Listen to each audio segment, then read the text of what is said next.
So it turns out that game OSTs have completely taken over my life, and Spotify Wrapped just confirmed it. Game OST music found its way into my everyday life this year and became my most listened to genre, if you can even call it one.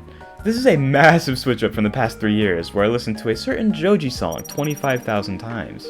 Yes, those numbers are real. This channel is inherently narcissistic in that it's as much about me as it is the games I play. So today I'm going to be switching up the pace by being even more narcissistic. In this video I'm going to talk about all of my favorite songs from video games in an attempt to show you how truly special they are. Game OSTs have the unique position of being able to be whatever they need to be, which lets them do so many cool things that enhance not just the music, but the games that the music inhabits, making them, bold statement incoming, the best kind of music. Without any further ado, let's begin. Imagine you're me on a random night, watching a video I don't think I'm really gonna like, when suddenly... That's Danganronpa! Danganronpa was the game OST that I listened to the most this year. At hearing this information, about 25% of you are rightfully clicking off the video, hoping to never see me again. I promise I'm normal. Masafumi Takada, the game's composer, was granted the difficult task of capturing the atmosphere of a game where a bunch of teenagers kill each other, but he really shined and created a beautiful soundtrack in the process. When hearing just the music of this game alone, I'm able to transport myself to moments in the game, feel the vibe of the game, and generally I reflect how I felt when I was playing it, which indicates to me that the music is integral to the experience of playing the game, because it really adds to the atmosphere. Danganronpa's first entry is blessed with songs like Death Wish, which is a really powerful track, and though it's not what most people would go out of their way to listen to, I still love it. Games like Danganronpa really remind me that game OSTs aren't just a backing track. Other tracks like the Third Island theme match the atmosphere of the killing game so well, and they really add to the game in amazing ways. This is my most listened to song of the year, by the way. I don't know what that says about me, but it's too late to change it, so I'm just gonna have to deal with the consequences. My favorite part of the song is this arpeggio.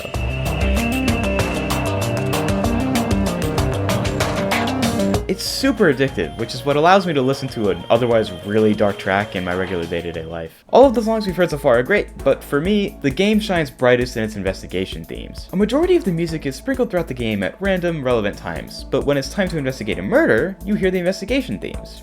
On top of Homicide,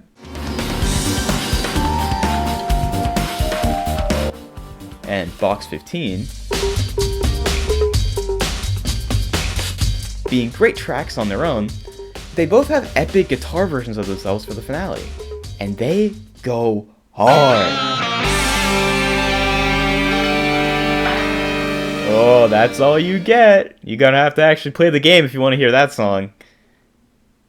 Actually, wait, yeah, don't play Danganronpa. It just makes you a loser. Speaking of being a loser, let's move on to our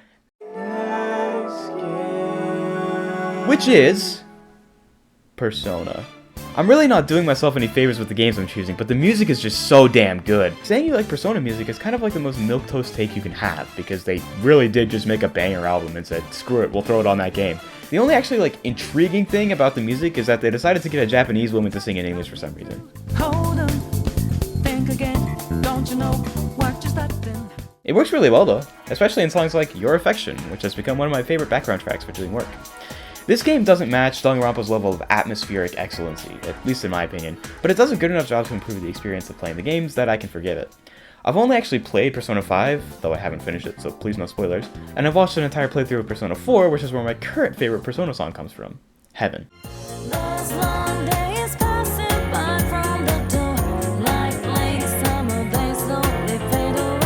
There's a lot to discuss about Persona being way too fan-servicey with teenage girls, and that discussion is relevant, so you should rightfully avoid playing it if you're an adult. But you should definitely check out its OST if you haven't for some reason. It's got a lot of bangers, and unlike a lot of other games where it's kind of hard to find a contextual reason to listen to them, or where you need the context of having played the game to actually enjoy it, Persona basically just has a bunch of really good regular songs. Seriously, go give it a shot. Speaking of songs that require context to listen to, immediately comes to mind for me. Actually, a lot of games fit the bill for that transition, but I've got to get Minecraft in here early so the Gen Alpha kids stay engaged. Minecraft, through the lens of a game composer, is a really curious game to talk about. The game is an infinite sandbox with limitless possibilities, so making a traditional soundtrack for it is really hard. There's no theme for beating the Ender Dragon, there's no theme for entering the Nether, there's just a long track list of ambient songs that play throughout. No matter how hard I try to figure out why, I'll never understand how Minecraft's OST makes so many people nostalgic. Like, it's to the point where kids who are like 10 years old right now feel nostalgic about it. Maybe it's just because people aren't exposed to ambient music in day-to-day life, or maybe the game combined with the soundtrack really just has that effect on people, but regardless, I still find it really interesting and super cool that so many people share a sense of collective nostalgia for these songs. C418, the composer of all the old Minecraft songs, actually kind of did his heart out for these songs. Songs like Tazwell actually make me tear up unironically, not out of nostalgia for better times, but because the song is really emotionally impactful. He made the song to represent his feelings after his close friend died, so it makes a good amount of sense to me. Songs like Moog City 2 are also up there on the list, though I think for this one it's more due to the cliche, I have a vivid memory of playing the game and hearing this song, so I just have a lot of nostalgia for it. If you're curious, it was the track that I heard during the multiplayer menu theme, so I just think of playing Bridges on Mineplex with my sister. There came a point in time where I stopped listening to Minecraft music in the actual game, and replaced it with songs on Spotify, which is around the same time that Minecraft kind of lost its charm for me, which proves, at least to me, that the music does a really good job of adding to the game. Alright, we're a couple minutes in and I've only managed to play you a couple of songs, which is kind of a shame. A lot of game OSTs also just don't have that much of a place in my heart, so let's do a quick detour and go through some rapid fire honorable mentions. Let's start with one game that should be familiar to a good deal of you. Mario Kart Wii! Songs like the Coconut Mall theme are consistently used in YouTube videos these days, and I love it.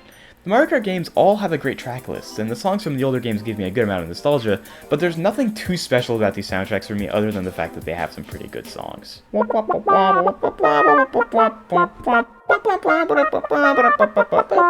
Rollercoaster Tycoon 3 has one song that I can actively remember being really good, and it's only good because of this guitar part.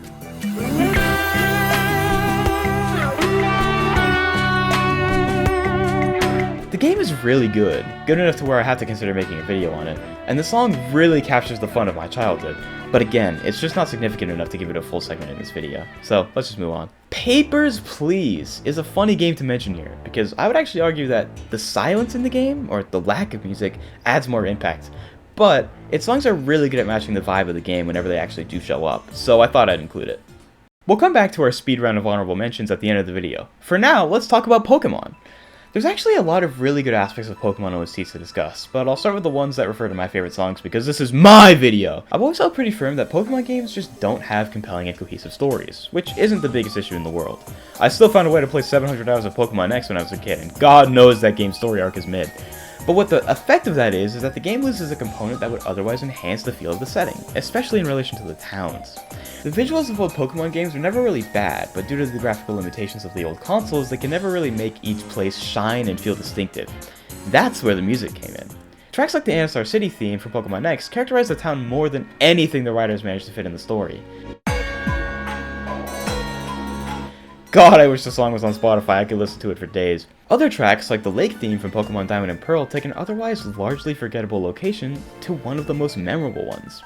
Would I really have remembered a zone with this level design? No, of course not, it's boring as hell, but because the music is stuck in my mind, I remember it. This is all to say that the composers of the Pokemon games are actively outperforming the writers and designers when it comes to characterizing the scenes. But don't fret, it's not just the settings that they have to correct the writers on, it's the characters too! The rival themes and the gym themes are not just banger tracks, but they also give us a better look into the characters of the game. Cynthia's approach theme in Pokemon Diamond says more about Cynthia to me than the writers could muster in all of the 800 words they wrote of her. I guess the main thing that Pokemon games illustrate to me about game OSTs on the whole is that they can very much do the heavy lifting of the game in terms of making people think things are better than they were. Double the salary of the Pokemon composers, they deserve it. Whereas Pokemon's terrible story gets saved by good writing, our next game has a game OST that actually accentuates the already really good story.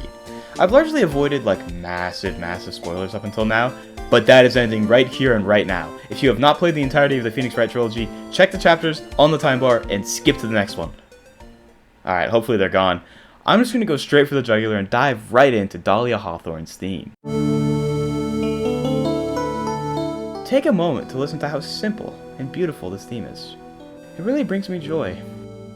As a character, Dahlia Hawthorne is portrayed as innocent from our first interaction with her. In the first trial of the last game, she receives a lot of leeway from other characters in the game due to her seemingly innocent nature. Also in large part due to her looks, even though she was 16, just make her an adult! So the music has a fitting tone that represents her truly innocent nature. Until we learn that she's actually the real killer. And as the story progresses, we learn that she wasn't just the killer in this trial, but had also orchestrated a plethora of crimes resulting in multiple deaths. And the story culminates in her final attempt to ruin Maya's/the Faye family's lives. Listen to this theme again. See how the same tune conveys this darker side to her? It's fucking incredible. I actually get almost the exact same feeling when I listen to the Hazakura Temple song, which is one of my most listened to songs of the year and is my favorite song in the whole series, so you should try to look at it with that context too. For those of you who decided to continue watching despite the spoiler warning, you can't have that experience for the first time. No takesies backsies, bitch. Welcome back! There's not going to be any spoilers from this point on. One other thing that Phoenix Wright really does well is its objection themes. I haven't spoken much about the battle music up until this point, because, to be frank, I'm saving it for Undertale, but it's interesting how Phoenix Wright, a game about being a lawyer who solves murder cases, manages to create what effectively ends up being a battle theme in my psyche. Also, the moment of the objection, like the desk slam, music stops, objection music plays, is fucking amazing. I plan on making a full video about the entire Phoenix Wright series when I finish it. Just 2 more games to go, let's go! So I'll have the opportunity to go into full depth about how amazing the soundtrack is eventually, but for now you're just gonna have to be patient. Alright, before we get into the best OST of all time, let's do some rapid fire honorable mentions again. Starting with Bramble Blast!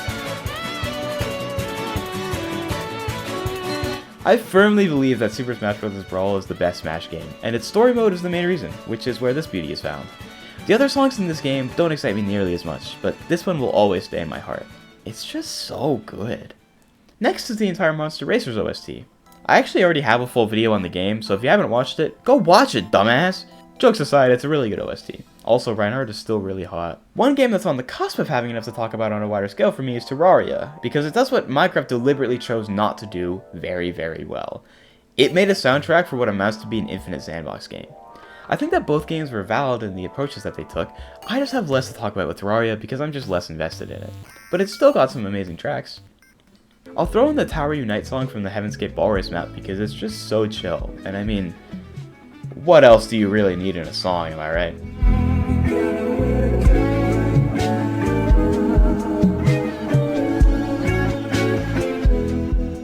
The last honorable mention I'll bring is To the Gateway from Super Mario Galaxy.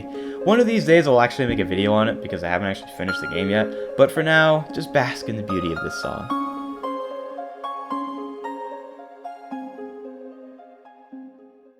So far we've talked about how game OSTs can add to the atmosphere of games, exist on their own as really solid music, and even fix the problems that other departments within the studio create. One game in particular that does all of this, except for the fixing other departments' problems part, Toby actually knows what he's doing, so it's not really possible, is Undertale. I actually already have a full video on playing the game for the first time, so if you want more details on it, go watch it. But in brief, I hadn't actually played Undertale for the first 9 years of its existence, but I listened to the OST for that entire time, proving that, if you're fine with listening to music that doesn't have lyrics, the songs are fucking bangers. After playing it though, and learning the context of where some of the songs actually came from, I gained a whole new appreciation for not just the music, but the game as a whole. I think the most obvious song for me to pull up is Another Medium, because it's my second most listened to song of the year on Spotify as of now, and that doesn't even include the 9 covers I listen to, which you can find linked in the description. But with Another Medium comes a really simple and cool musical choice that adds to the game. The genocide version of it. If you do a genocide route of Undertale, the music in the game slows down to hammer home the treachery of what you're committing. No, I haven't actually played a genocide route. But the attention to detail sounds fucking amazing, and I'm so excited to do it now. This game also does battle music in a much more interesting way. Remember when I talked about the battle music in Pokemon doing more characterization than the writers? Well, Toby found a way to actually make them do it in conjunction. The game has tons of recurring leitmotifs for a lot of the characters in this game, and it works flawlessly. Think about this song.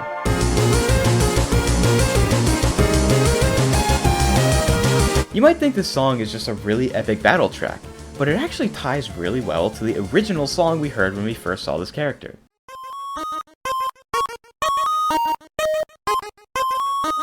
His ability to consistently do this for almost every character in the game is just insane to me, and it really adds to the experience. I am in love with Toby Fox's music style, and I am in love with Toby Fox as a person. Thank you, Toby. In my opinion, Toby has created the best game OST, and it's not even close. So, good job. Alright, I think I've spoken quite enough already, and I've gushed about most of the songs that I've been wanting to talk about for a while now, so I think my head is clear. Game OSTs come in different shapes and sizes with varying purposes and differences in style and direction, but in my experience, I've found that as a universal rule, they are more memorable than regular songs. I hope this video has either shown you some songs that you might come to love, or if you're someone who doesn't go out of their way to listen to game music, I hope I've shown you what to look for in these tracks. If you know how these songs are applied, they gain a whole new level of meaning, and I hold it firmly in my heart that, no matter what, you can come to love them as much as I do. Give them a try, and I'll see you next time. Oh yeah, this song is from Bakugan Battle Brawlers, but that's what my next video is about, so go watch it.